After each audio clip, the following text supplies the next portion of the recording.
akan mungkin meneruskan di masjid itu bisa jadi punya kesan yang negatif. Karena dulu pernah di Seneni oleh ketua takmirnya, pernah di Seneni oleh ibu-ibu. Jadi itu hal-hal itu kami hindari. Jadi memang sebisa mungkin anak-anak kami himpun di sini, kami tetap kasih tempat tapi tidak mengganggu. Hilang tidur di masjid, di Al-Falah kita persilahkan kegiatan misalkan tidur musafir di sini, kita persilahkan untuk nginep di sini. Jadi kalau misalkan malam hari di halaman di Serambi itu banyak sekali para musafir tidur di sana. Bahkan ada satu jamaah kami yang hampir ini sudah 4 tahun nggak balik loh misalnya. Sudah 4 tahun nggak balik. Oke. Ya karena mungkin beliau punya permasalahan juga di keluarga. Ada beberapa cerita mungkin tidak diterima oleh keluarganya karena itu sempat kejadian-kejadian gitu. Akhirnya ya kami berikan tempat di sini. Ada yang 4 tahun, ada yang 2 tahun, ada yang punya banyak masalah, ada yang kemarin baru kita pulangkan ke Palembang. Namanya Bapak Radikal. Namanya aja radikal. Bapak Radikal itu saya story. Pulau juga katanya bener. Namanya Radikal. Bapak Radikal. Itu akhirnya kita pulangkan. Beliau punya hutang 1,5 M dan sempat kejebak di pinjaman online juga. Singkat cerita dia bingung, di sana nggak diterima, dia kesini sama anaknya. Dia kesini pun juga karena melihat di berita di website itu Masjid Al-Falah buka tempat 24 jam buat para musafir. Akhirnya kesini, dia cuma punya uang untuk kesini, akhirnya kesini naik bis. Nah hari kedua dia masih belum tahu makannya gimana. Sempat mau menjual pakaian anaknya. Saya karena nggak tahu, saya tahunya di hari keempat, hari ketiga keempat. Akhirnya saya bilang, Bapak nanti silakan ada di dapur, monggo mau makan di sana. Kalau ada makanan silakan dimakan. Dan Bapak cerita sudah 2 pekan di sini, akhirnya kita bina, kita bimbing sampai ya alhamdulillah lebih tenang. Kita pulangkan, kita kasih sangu, kita treatment di sini. Yang itu banyak. Warga-warga, masyarakat, umum, jamaah yang seperti itu banyak. Yang itu sebisa mungkin kita tampung. Karena memang begitu, betul seperti yang Bapak tadi sampaikan, bahwa masjid ini solusi buat umat. Ini rumahnya Allah, rumah yang seharusnya buat orang lebih tenang, tempat orang berbagi diri. Jadi sebisa mungkin kami para takmir harus bisa memberikan solusi buat para umat dengan segala masalahnya. Kami juga pelayanan berjalan hampir 24 jam, teh jahe, ada air minum. Ini hampir selalu ready. Jadi dalam sehari itu kisaran 500 gelas sehari. Ada sekitar 100 hingga 150 liter. Itu habis. Nah, kebanyakan masih juga begitu, bangga dengan saldo yang banyak. Kalau kasnya di masjid namanya apa Pak? Alunda berapa Pak?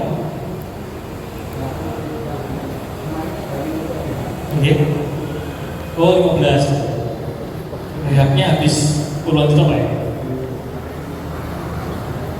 70. Kalau di masjid itu kan namanya apa?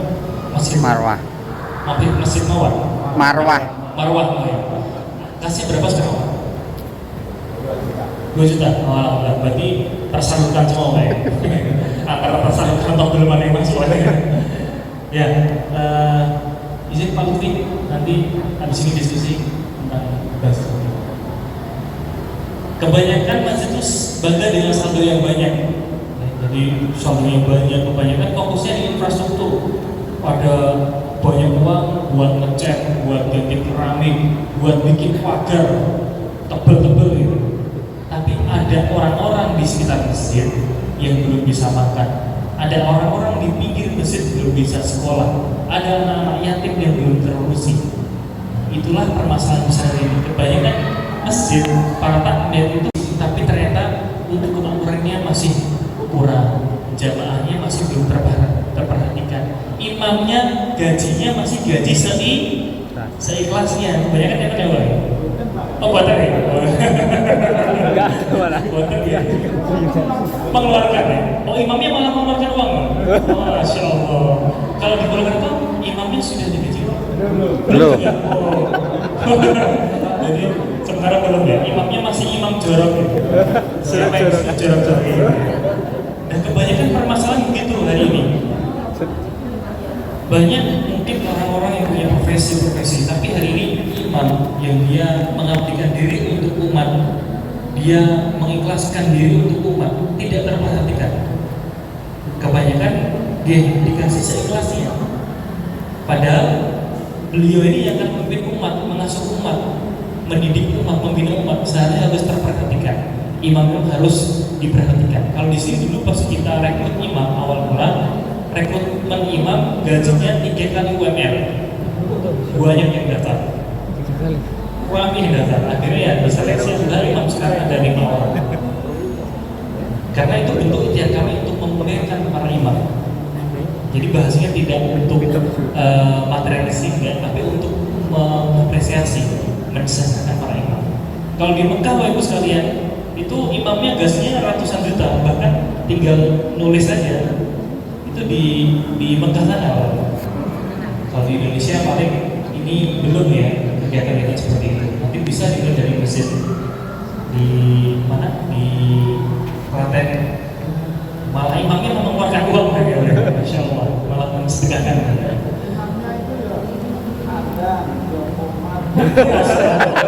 Ada. Ya imam. Ya imam, ya makmum. Yang ngasih Islam. Nyabu ya. Tapi ini kamu kan Pak, sudah ada pengamatan, sudah ada gajinya untuk imamnya? Belum. Untuk imamnya? Belum ya? Saatnya nasihat. Oh, kasihan. Harus lebih diperhatikan. Imamnya ini diajak Pak? Diajak boleh imam? Saya sendiri ya. Saya sendiri kan. Oh, ini Bapak sendiri. Ya, Masya Allah, ini menarik. Jadi imam harus lebih diperhatikan para imam. Nah, karena uang bekas ini suatu saat akan dipertanggungjawabkan oleh Allah Ta'ala.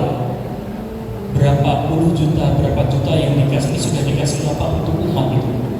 Apakah kita hanya fokus di fisik, sedangkan banyak umat yang masih butuh bantuan dari kita? Nah, itu akan dipertanggungjawabkan Allah. Makanya pentingnya harus ada pengelola yang paham tentang keuangan juga, harus selalu mengilmui diri. Nah, masih terlalu penting infrastruktur daripada fungsinya. Yang terakhir adalah takdir tidak open sama anak muda, tidak membuka ruang buat anak muda. Ini permasalahan yang besar masjid demikian. Anak muda juga kurang minat dengan masjid. Misalkan kalau takut begini, ibu-ibu ini, ada orang yang ada 2 laki-laki, misalkan melamar putri panjenengan. Ada yang putrinya masih single? Ada, banyak ya. Misalkan melamar putri panjenengan, yang satu dia datang dengan mobil, dia pangkatnya apa letnan ya, juga kan roti. Dia misalkan seorang dokter, seorang tentara, dia mau melamar putri panjenengan. Yang kedua datang, dia buatan beton mobil, masih beton motor. Saya seorang marbot mesin. Kira-kira pilih mana ini? Jelas. Jelas itu sih mobil gitu ya. Rasa ditakoknya jelas nih. Jelas. Bukan cerita ini jelas aja. Nah, inilah ada sebuah mindset di masyarakat, marbot itu sepertinya masa depannya nggak ada. Betul? Seperti masa depan marbot itu nggak ada. Dia nggak punya masa depan, masa depan suram. Kenapa? Karena hari ini masjid gak banyak orang yang mengurus. Orang-orang terbaik sekarang tidak di masjid, justru di tempat-tempat yang di luar. Akhirnya orang-orang anak muda ini gak tertarik ke masjid, apalagi marbot dikatakan gak baik. Nah, itulah permasalahan besar hari ini. Maka di Al-Fatah, di sini kami ada timnya. Anak-anak muda ini ada kisaran 25 orang staf yang mengurus operasional masjid, yang itu digaji profesional semuanya. Ada yang dia lulusan S1, ada yang lulusan SMA. Itu berjalan Pak, dan gajinya memang profesional. Kami ada gaji profesional saya perusahaan, karena itu bentuk menunjang para staf. Anak muda kan butuh sadar, butuh makan, butuh papan, betul kan? Yeah. Di kami kalau misalkan ada yang belum kuliah, kami dorong kuliah, kami sediakan beasiswa dari masjid. Kalau dia mau kuliah, terus ada yang ingin nikah, kami carikan pendampingnya. Ada yang pengen nikah dicari pendampingnya, bahkan dicarikan tempat tinggalnya, tapi tidak Wah, diberi, masuk, Gung. hanya untuk menempati. Nah, itu bentuk cara Al-Falah untuk membina anak-anak mudanya ini biar tidak lari ke sana ke sini, biar tidak ke sana ke sini, tapi terus di masjid. Nah, itulah kenapa masjid harus lebih peduli dengan anak-anak muda, memberikan ruang untuk anak-anak muda. Karena apa? 20-30 tahun ke depan masjid ini akan diteruskan oleh anak-anak muda, oleh anak-anak yang sekarang masih SMP, masih SMA, yang kuliah, diteruskan oleh orang-orang itu. Apalagi kemajuan zaman ya, ini memang harus ada anak-anak muda yang berperan di sana, agar masjid ini seperti halnya perusahaan, seperti halnya merek-merek dagangan yang tersebar luas, yang kemudian dikelola profesional, seperti halnya perusahaan-perusahaan. Jadi perusahaannya diurus serius bagaimana dengan masjid. Nah, ada satu video, Mbak bisa dijelaskan dulu. Karena masjid adalah startup peradaban warisan Rasulullah. Mengelola masjid berarti mempertahankan dan meneruskan warisan Rasulullah. Mengelola masjid adalah aktualisasi rasa cinta kita kepada junjungan kita Rasulullah Muhammad SAW. Sebagai sebuah startup peradaban, masjid telah dan tetap mampu memberikan kontribusi kemajuan peradaban umat manusia sejak 1400 tahun yang lalu hingga detik ini. Masjid Nabawi di Madinah mampu mencerahkan umat muslim di seluruh dunia hingga Islam tersebar di seluruh dunia. Masjid Al-Qawariyun di Maroko mendirikan universitas tertua di dunia, dan Masjid Al-Azhar di Mesir telah menghasilkan puluhan juta kaum cerdik pandai yang mencerahkan umat manusia di seluruh dunia. Masjid Demak, Masjid Larang Solo, dan Masjid Kota Gede Jogja telah melahirkan tatanan peradaban baru di tanah Jawa. Masjid Sultan Muhammad Safiuddin II di Saltes, Masjid Sultan Abdul Rahman di Pontianak, dan ratusan masjid tua lainnya di Nusantara punya kontribusi yang sangat besar bagi pengembangan peradaban masyarakat di Nusantara. Bagaimana dengan masjid kita?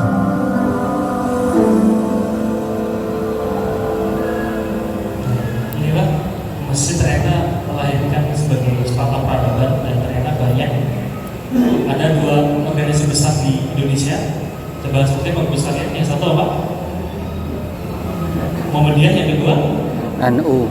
ya, yang kedua Nahdlatul Ulama. Itu Muhammadiyah. Muhammadiyah itu awal mula lahir dari mana? Dari masjid, dari Langgar Kidul yang ada di Kauman Yogyakarta. Kiai Haji Ahmad Dahlan mengurus, membina para rakyat saat itu, membina para jamaahnya itu di masjid. Dan itu menjadi awal mula berdirinya organisasi Muhammadiyah yang hari ini Masya Allah asetnya hampir triliunan yang tersebar di Indonesia. Sudah ratusan triliun ya, Masya Allah, sudah ratusan triliun. Berarti hampir ratusan triliun, dan sudah ratusan triliun asetnya. Itu lahir dari masjid. Dan ternyata kita melihat universitas juga ada sejarah universitas di dunia ini. Awal mula juga dari masjid, dari Al-Qarawiyyin di Maroko. Itu awalnya dari masjid, kemudian dibangun jadi universitas yang menjadi awal mula cikal bakal universitas modern di dunia. Sebelum ada Harvard University, Oxford University, sebelum ada Al-Azhar. Jadi ternyata ini dari masjid. Dan ternyata masjid ini melahirkan banyak karya-karya peradaban. Nah, kita bisa lihat. Akhirnya kita memberitakan bahwa dari masjid kita bangkit. Ini sebuah semangat yang kita bangun dari Masjid Al-Falah. Nah, pertanyaannya, apakah kita sudah betul-betul serius dalam mengundang namanya Allah? Apakah sudah memfokuskan masjid seperti pada fungsinya? Itulah pertanyaannya. Nah, kalau kita lihat bagaimana masjid zaman Rasulullah SAW dibangun. Dulu ketika awal mula hijrah, ketika di Madinah, yang dibangun pertama apa? Masjid. Masjid Kuba yang dibangun pertama. Tidak dibangun dengan kas yang banyak, tidak dibangun dengan modal yang banyak, tidak dibangun dengan batu bata yang besar, enggak. Tidak dibangun dengan keramik yang memang tidak, tapi dibangun atas dasar ketakwaan. Ada pelepah kurma dipakai, dibangun sangat sederhana. Akhirnya dibangun Masjid Kuba. Setelah masjid terbangun, fisiknya dipakai untuk apa? Satu, dipakai untuk sholat 5 waktu pasti, untuk merindukan para masyarakat itu ke Allah, untuk menanamkan tauhidan kepada sahabat-sahabatnya di masjid. Selain dipakai untuk sholat, yang kedua dipakai untuk pendidikan. Jadi Rasulullah SAW kemudian membina para sahabatnya itu juga di masjid, membentuk liqa, membentuk halakoh-halakoh, membentuk kumpulan-kumpulan, membina para sahabat di masjid. Selain dipakai untuk pendidikan, kemudian ada kegiatan sosial. Misalkan saat itu para muslimin, para orang-orang yang punya berkecukupan lebih, itu mencantolkan makan-makanannya di pintu masjid, agar kemudian yang tidak punya harta untuk beli makanan bisa makan di masjid. Itu hampir setiap hari pintu-pintu banyak itu makan-makan. Jadi bapak ampun insecure ya, misal di arani madian-madian ya, ternyata memang sudah ada dulu banyak orang mencantumkan makan-makan di pintu masjid itu. Saat itu juga dipakai untuk ada pasukan perang itu, setelah pulang perang kemudian sakit, kemudian luka-luka, diobati di mana? Di masjid. Rasulullah juga tinggalnya di masjid. Akhirnya ada namanya ahlu sufa, orang-orang yang tinggal di masjid, tempatnya al-sufa. Itulah ternyata masjid juga dipakai untuk kegiatan politik, rapat strategi perang, rapat pemerintahan, untuk kemudian tempat public space, tempat kesenian. Itulah masjid yang diciptakan sejak zaman Rasulullah, sehingga tidak hanya untuk sholat waktu saja, tapi juga untuk tempat kegiatan umat, tempat kegiatan publik. Itulah kemudian Al-Falah kami mencoba ikhtiar menjalankan fungsi-fungsi itu. Akhirnya di Al-Falah, nah, ini ya video di Al-Falah, beberapa fungsi yang kita jalankan di Al-Falah. Karena kami mengerti bahwa fungsi masjid hanya dipakai untuk sholat, kami maksimalkan agar masjid ini makmur, kegiatan pendidikan, kegiatan sosial, ruang anak muda untuk bertumbuh. Nah, ini kambing guling. Ini di halaman masjid ini, Pak. Anak-anak gak kita mari. Kajian kita juga rutin, hampir setiap malam ada kajian rutin, kajian kita.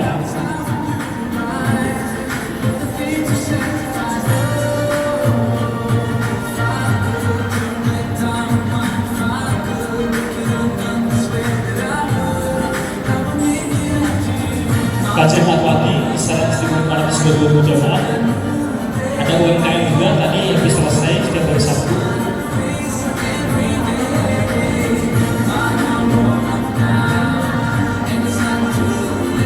Anak-anak muda diberi uang. Muslimah juga ada. Nah, ini yang prepare anak muda. Ada yang masih sekolah, ada yang kuliah, ada yang memang sudah profesional. Itu juga kita supply rutin ke pesantren-pesantren beras.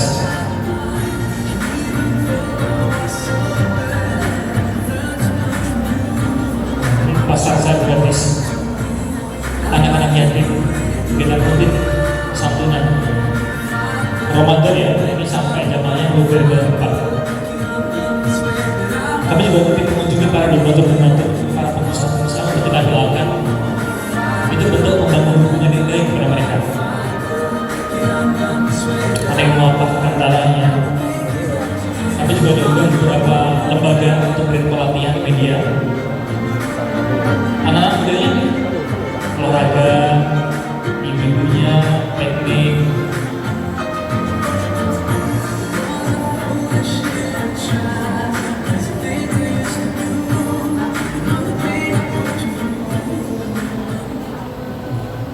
Berikut kesannya bahagia betul. Ya, ya. Alhamdulillah ya. Ini termasuk ibu-ibu itu ya, bapak-bapak, anak-anak, pemuda ya, beda-beda. Programnya beda-beda Pak. Jadi karena setiap level punya masing-masing ya, punya kesukaan masing-masing. Jadi sebisa mungkin kami punya program yang targetnya untuk anak muda, targetnya untuk remaja, mana untuk ibu-ibu, mana untuk bapak-bapak. Misalkan ibu-ibu itu biasanya kalau ada kas biasanya untuk apa ya? Ada biasanya untuk apa? Kalau ibu-ibu, kalau punya banyak kas, Kalau nggak seragam dia Piknik. Gini, ibu istilahnya nemeriku.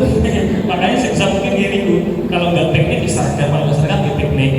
Di kami juga ada kegiatan piknik itu untuk ibu-ibu.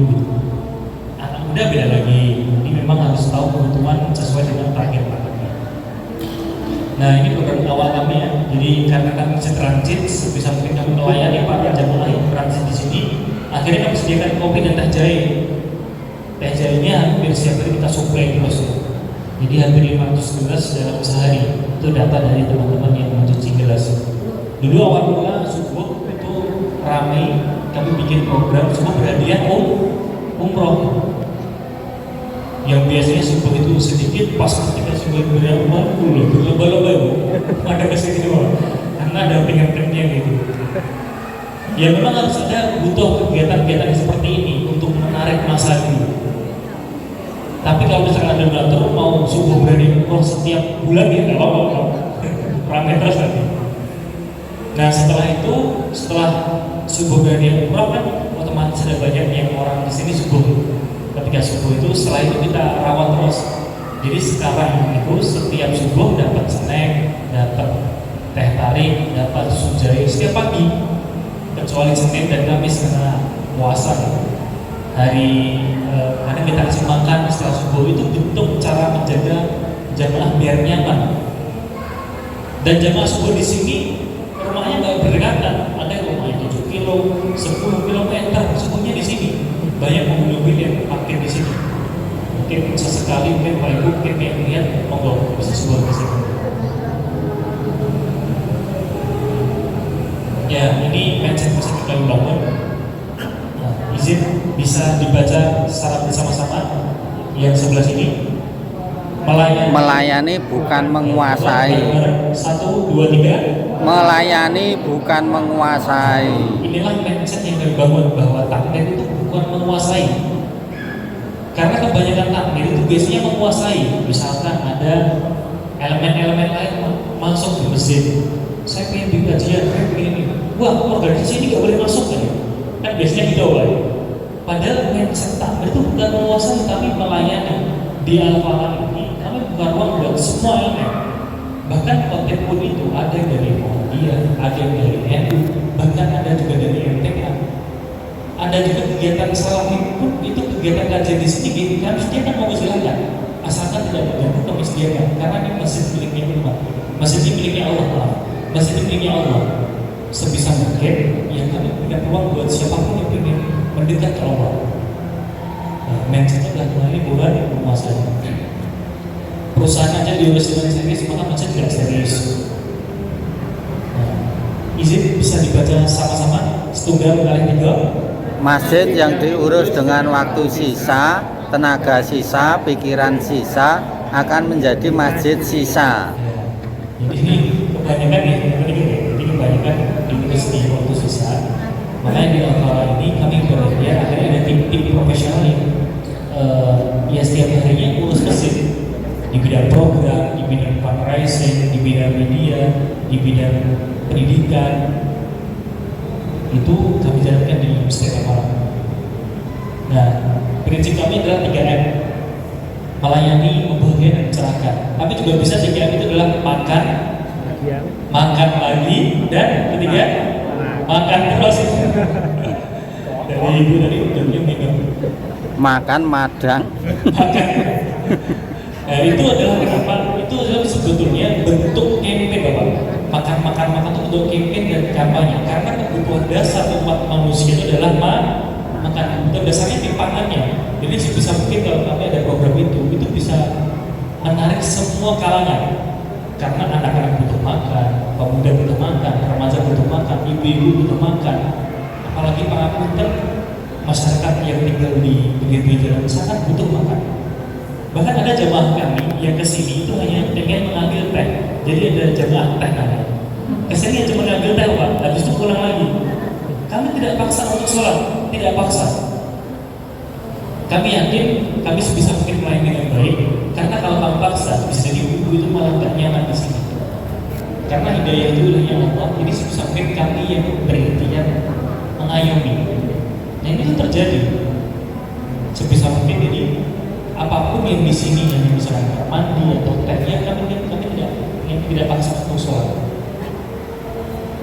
Tapi suatu saat sekali ibunya pasti akan tergerak. Oh, masya Allah, lihat masnya, lihat bapaknya mereka dari Islam, tergerak untuk sholat, lebih cinta dengan masjid, cinta dengan Islam. Awalnya dari apa? Dari teh.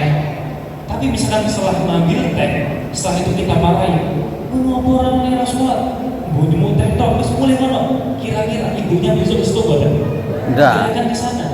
Padahal hidayah Allah itu ada yang tahu. Makanya sebisa mungkin kami selalu layani dengan baik, walaupun cuma yang beda. Ini yang beberapa program kami buat buka berbaca, ramah musafir, ramah anak-anak. Kami juga ada program konsultasi menuju dari kehidupan. Ini ada asadat kami yang misalnya untuk mencarikan jodoh, memasukkan jodoh. Ini sudah dapat jodoh semua ya Bapak misalnya. Ya alhamdulillah. Gratis menginap, wifi 24 jam, kopi dengan jahe, mencerahkan. Kami ada kajian rutin. Kami juga ada backup butuh Quran, itu berantas buka Quran. Ini suplai pengajar termasuk insal Quran di kecamatan-kecamatan. Kajian subuh secara anak muda, dan kita bagian ada pasar jual bagian, kegiatan saya gratis. Saya gratis itu konsepnya adalah awal mula memang kami ingin meramaikan subuh, jadi jamaah subuh kami kasih voucher, setelah itu dapat sayur gratis. Jadi agar tertarik subuh di sini. Yang awalnya mungkin karena sayur, tapi tidak masalah. Pelan-pelan dia bisa nyaman di sini. Artinya sayur yang kita hilangkan, dia masih bisa sholat di sini. Nah itu konsepnya kenapa bikin kegiatan ini. Sangat yakin. Ada kegiatan miras Bu, tapi buatan minuman keras, tapi mikul beras. Itu suplai beras ke pesantren-pesantren. Pejuang Nafkah, anak muda berang subuh piknik pasar malam gratis. Nah jadi beberapa program kegiatan kami. Nah ini anak muda.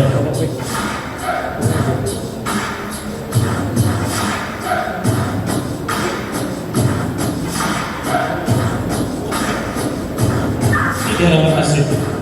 Karena anak muda punya kreativitas, punya hobi-hobi yang beraneka ragam, sebisa mungkin masih punya ruang buat itu.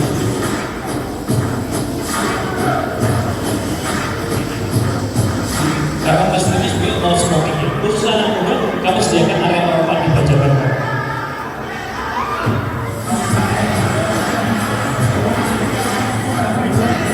Bahkan ada Bapak sekalian, satu orang yang ada di sini itu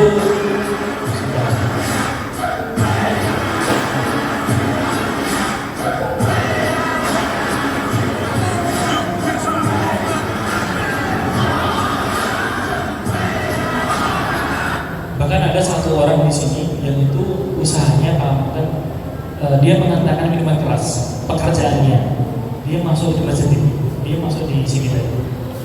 Dan ketika masuk mungkin dia entah pernah masuk masjid atau enggak, pakai celana pendek, akhirnya dipakai sarung sama teman-temannya, dipaksa masuk ke sini, dipaksa masuk di masjid ini, dan kami tidak pernah paksa dia untuk sholat dulu. Sebisa mungkin kita jalan hubungan yang baik, kami sediakan ruang buat bermain dengan komunikasi yang baik. Harapan kami itu jadi pintu hidayah buat orang itu. Tapi kami tidak pernah merasa untuk sholat. Yang memang bisa dibilang sholat, tapi kalau memang dia tidak belum siap waktunya untuk sholat, ya kami tidak paksa. Nah ini kira-kira anak muda. Jadi seperti liputan Kompas TV ya.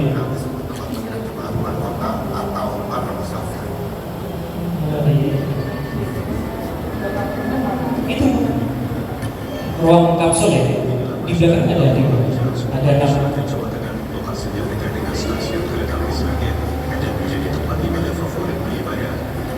Ya ini umum dipakai untuk jamaah. Tapi selain ruang-ruang ini ada matras yang disediakan sekitar 50 matras. Itu bisa dipakai untuk musafir.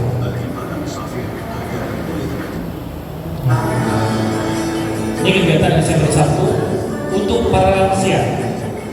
Jadi kegiatannya kajian, setelah kajian dibentuk kelompok-kelompok ngaji, ada yang dari belum bisa ngaji, ada yang sudah pembukaan, itu masing-masing yang ngajar para tim-tim anak muda. Setelah itu dikasih sembako, anak-anak dikasih ciki.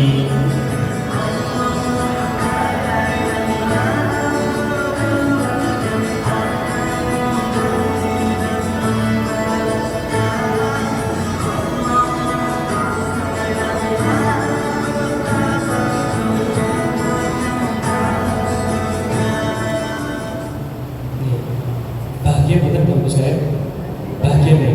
Nah itulah memang ikhtiar kami ingin membahagiakan para jamaah.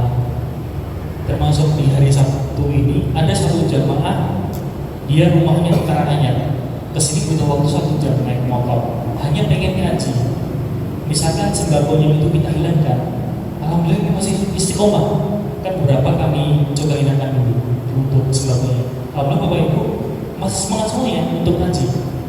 Karena mungkin awalnya dari sembako, tapi karena sudah nyaman dengan Quran, sudah nyaman dengan pengajar ngaji yang sangat ramah, ya udah lebih semangat ngaji sekarang. Ya mungkin awalnya dari sembako. Nah, ini beberapa potret kegiatan kami. Dan video itu kami post terus, Bapak, kami share terus, termasuk ke calon donatur, ke database kami. Nanti ada kaitannya dengan Baitul Mal ya. Ke database kami itu kita share terus, karena untuk membangun kepercayaan, membangun bahwa donasinya terserahkan dengan baik. Nah, nanti kita lanjut diskusi tentang Baitul Mal. Nah, ini kegiatan untuk ibu, anak-anak ya.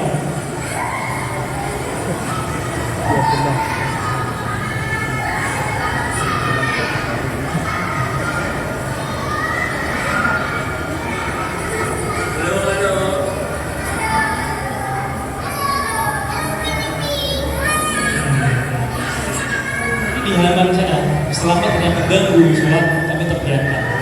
Tapi kalau mau berpisah ternyata di dalam rumah yang kami arahkan keluar dengan bahasa yang baik. Anak-anak ini mungkin 5 tahun ke depan, 20 tahun ke depan, 30 tahun ke depan bisa jadi anak-anak ini akan jadi pemimpin negeri ini. Misal saat ini anak-anak ini kita larang untuk main, suatu saat dia jadi orang apapun, dia punya mindset yang buruk dengan masjid. Makanya sebisa mungkin ketika kecil ya, kita layani dengan baik, kita sambut dengan baik, agar anak itu punya kesan positif terhadap masjid. Sehingga suatu saat kalau jadi apapun, atas yang bisa jadi pemimpin negeri ini, anak itu punya kedekatan dengan masjid. Nah, ini anak kita anak yatim.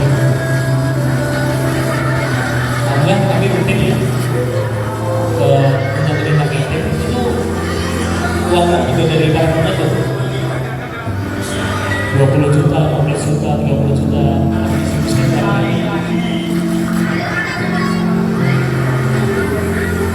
Itulah kenapa mesin solusi buat umat bahagia untuk banyak umat termasuk anak-anak yatim.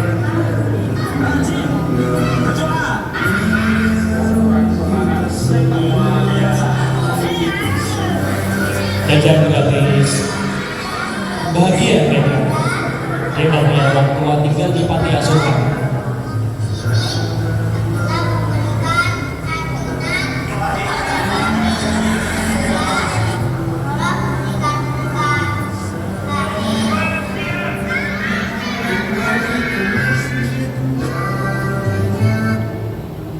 Itu kegiatan anak yatim kita mungkin kita laksanakan dalam beberapa bulan sekali. Nah ini masjid makan-makan yang matian ya. Kegiatan kambing guling pun beberapa kali kita adakan. Hadiah. Nah beras untuk pesantren. Ini anak-anak muda beberapa kali ikan jamaahnya banyak ya. Satu motor kegiatan muktamar di Solo. Bis-bis di dini hari. Ini anak muda Al-Falah yang kemudian melayani.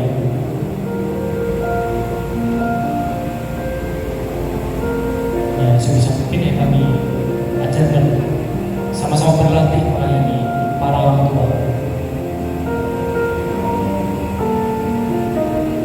Kami letakkan sandalnya. Nah, ini untuk melatih jiwa-jiwa empati untuk anak muda.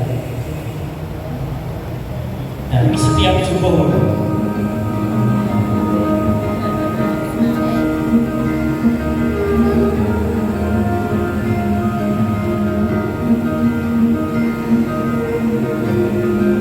Ada snack, ada buah-buahan setiap pagi, tiap hari, setiap pagi. Jadi tim juga harus lebih prepare dari awal.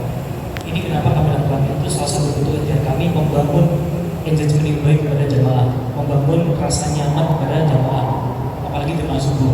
Subuh di sini alhamdulillah rata-rata atas izin Allah disarankan 3-5 soft setiap harinya. Kalau Sabtu Ahad ada bisa lebih dari itu. Plus perempuan mungkin disaran 300-an, rata-rata 200-300 jamaah setiap harinya.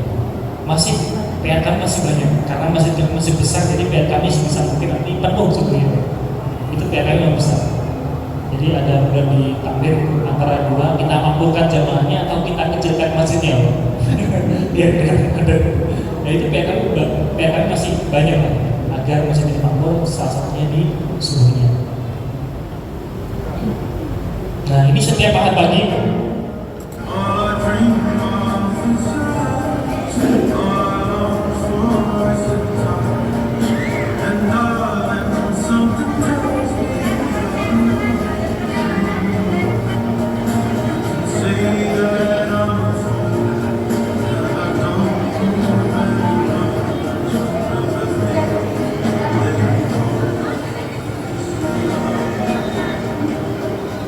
Di setiap Ahad pagi.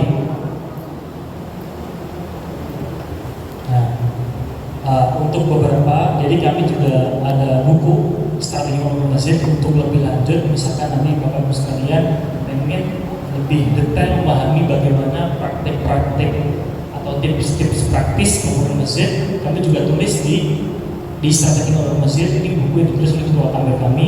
Bapak Ibu nanti bisa berkenan, nanti bisa menghadiri di stand depan, ada stand market, ada oleh-oleh dan juga buku strategi membangun masjid. Insya Allah ini buku saku wajib untuk para takmir masjid, karena untuk biar tahu bagaimana program-program dijalankan, ada tips-tips praktiknya, tips-tips praktis termasuk bagaimana sejarah Al-Falah ini didirikan.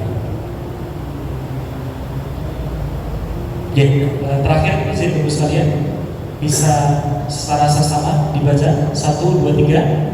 Ke masjid bukan perjalanan kaki, tapi ke masjid perjalanan hati.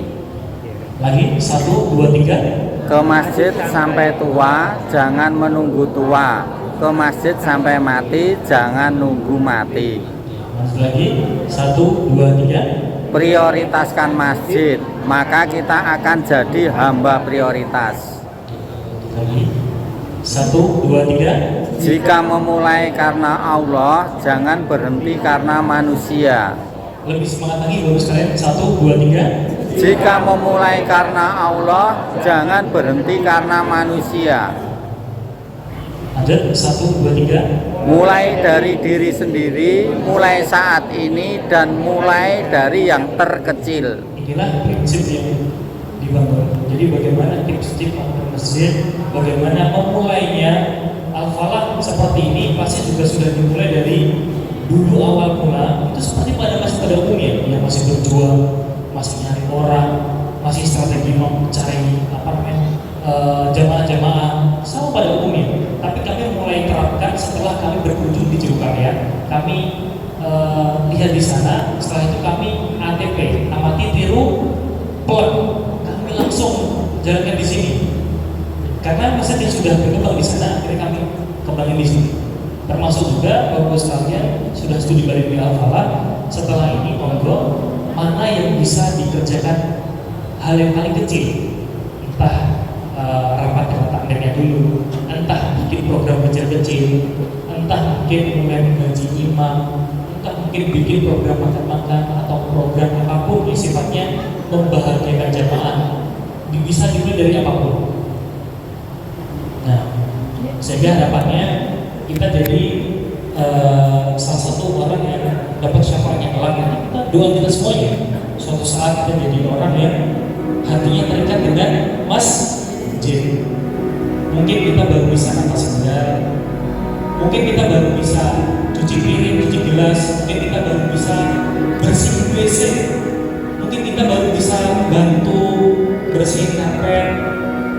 bantu bersihin nyapu lantai di masjid, tidak masalah. Semua orang punya peran di hadapan Allah ini. Apapun ada yang orang tidak punya waktu untuk urus masjid, dia mendonasikan di sana. Ada orang yang punya skill di masjid, dia mendonasikan di sana skillnya. Dan masih banyak lagi. Siapapun ini bisa punya peran di masjid. Jadi tidak hanya para imam, tidak hanya orang-orang ustaz yang mungkin punya keilmuan bisa ceramah di masjid, tapi siapapun bisa punya peran di hadapan Allah Taala. Harapannya kita jadi orang yang dapat syafaatnya kelak, yaitu orang-orang yang hatinya terkait dengan masjid, dengan segala ikhtiar yang kita lakukan. Misalkan nanti ada cemoohan, ada suara nyinyir, itu adalah bentuk dari jinoma. Jadi sudah sunatullah begitu. Ada hal-hal yang baik aja diomongin adalah hal buruk ya. Hal buruk diomongin adalah hal baik ya. Jadi itu sudah sunatullah, ketika bikin apapun pasti ada orang-orang yang tidak sepakat, itu hal biasa. Tinggal bagaimana mengkomunikasikan, ada sabar, membangun kepercayaan. Ya mungkin itu Bapak Ibu, sudah jam 11 lebih. Insya Allah sharingnya demikian. Insya Allah Bapak yang keliling ini kami pakai untuk mensupport operasional di masjid, termasuk kegiatan-kegiatan yang ada di masjid. Sebelumnya kami ucapkan matur suwun atas kunjungannya dari rombongan dari sekolah Jogja Klaten, maaf ya. Selanjutnya akan melanjutkan ke Karanganyar. Nanti selamat sampai tujuan. Doakan kami terus istiqomah Bapak Ibu sekalian. Nanti mungkin kami dapat kabar baik dari masjid ini. Mas sekarang sudah ini Mas. Mas sekarang sudah ini Mas. Oke, monggo silakan. Ada sedikit pertanyaan yang sejak dimulai penjelasan tentang berbagai macam kegiatan yang begitu banyak, yang ingin saya tanyakan terkait sumber dana di masjid ini. Apakah hanya mengandalkan infak dari jamaah atau mungkin ada donatur-donatur tetap sehingga mampu menggaji imam yang tadi dijelaskan 3 kali UMR. Kemudian kalau di sini itu yang digaji apa cuma imamnya, tapi misalkan bagaimana dengan direktur utamanya, dengan bagaimana dengan misalkan pengurusnya, dijelasin loh, ya kita kabeh digaji. Profesional. Nah, profesional kabeh digaji. Ini kalau menurut saya, jadi untuk staff yang diangkat di sini, itu seperti pada perusahaan ini ada akad kontraknya, itu ada gajinya juga, ada skema gaji yang sebulan kita kasih. Kalau kami istilahnya kami bisyarah ya, bukan gaji, bisyarah. Istilahnya kebahagiaan. Bisyarah kami kasih rutin ke setiap staff dengan pola yang memang semi profesional, tapi akad yang kami pakai akad dalam Islam, akad muamalah, akadnya Jantul Ajir, akadnya Jantul Mali. Jadi yang kami pakai bukan standar kepegawaian di standar di standar negara, tapi standar dalam Islam. Jadi memang semi profesional dapat bisyarah per bulannya.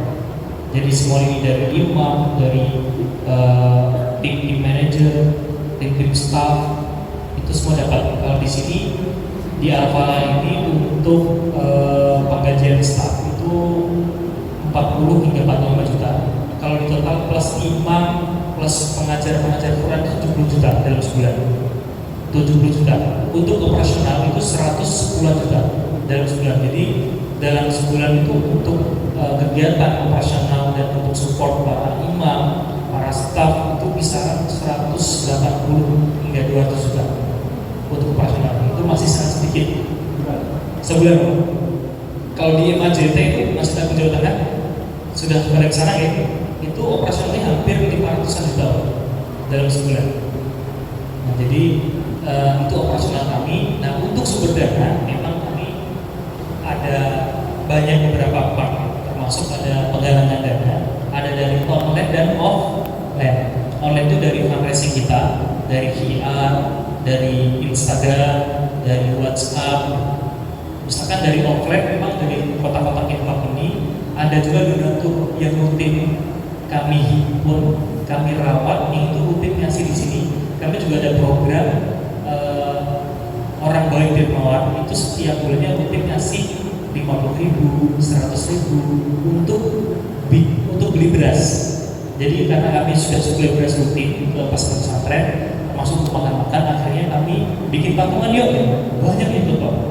Ada 200 orang itu alhamdulillah sudah mengcover untuk kegiatan beras. Selain itu juga ada online tadi Pak, lewat online kami share, kami punya database misalnya 15.000 database di WhatsApp WA.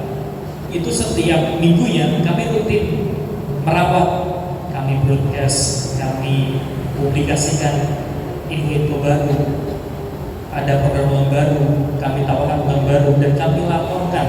Misalkan nanti Bapak Ibu bisa saksikan di depan ada banner ya, itu laporan pendistribusian. Kami laporan ke jamaah, alhamdulillah jamaah sekalian, dari donasi sekalian, dari mulai 10.000 donasi berapapun bisa membagikan banyak anak yatim, bisa memberikan makan buat ratusan porsi para jamaah. Semoga Bapak Ibu sehat selalu. Nah, itu cara-cara itu kita lakukan biar membuat nyaman para jamaah, termasuk para donatur. Begitu Pak, semoga bisa jawab. Ya, siap. Ya, karena sudah waktu pukul 11 lebih ya, mungkin saya cukupkan nanti untuk yang dari rombongan dari Purwokerto bisa ditransit, kita diskusi lebih lanjut. Kurang lebihnya dari kami mohon maaf, sudah selamat sampai tujuan. Doakan kami juga terus istiqomah, karena kami masih juga berbenah Bapak. Jadi setiap masjid punya ujian masing-masing. Di Bapak mungkin ada ujiannya masing-masing, termasuk di masjid kami masih banyak berbenah dan belajar. Mungkin cukup sekian, kalau tidak ada tambahan, kurang lebihnya dari saya mohon maaf. Wabillahi taufiq wal hidayah. Wassalamualaikum warahmatullahi wabarakatuh. Waalaikumsalam. Izin dulu, ya rombongan Purwokerto bisa masuk.